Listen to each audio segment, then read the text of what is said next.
حضور باحیات تھے اور باحیات ہیں. اب دونوں حیات کا معاملہ یہ ہے کہ جب دنیا میں تشریف فرما تھے تو اس کو حیات ظاہری کہا جاتا ہے، اس لحاظ سے کہ ہماری آنکھوں کے سامنے ان کی حیات ظاہر تھی، اور دنیا سے اب تشریف لے گئے ہیں، قبر انور میں ہیں، تو ایسا نہیں ہے کہ وہ حیات حقیقی نہیں ہے، وہی حیات حقیقی روحانی جسمانی ہے.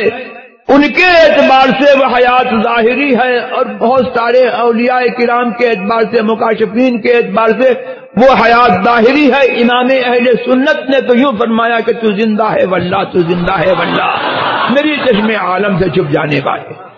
ہم جیسے لوگوں کو جن کو پھوٹی آنکھ سے نظر نہیں آتا، ان کے اعتبار سے جو ہے یہ حیات باطنی ہے، حقیقی ہے، جسمانی ہے، روحانی ہے، جسمانی ہے. سب کی زندگی سے، شہیدوں کی زندگی سے اور سب زندوں کی زندگی سے ان کی حیات جو ہے وہ اعلیٰ ہے.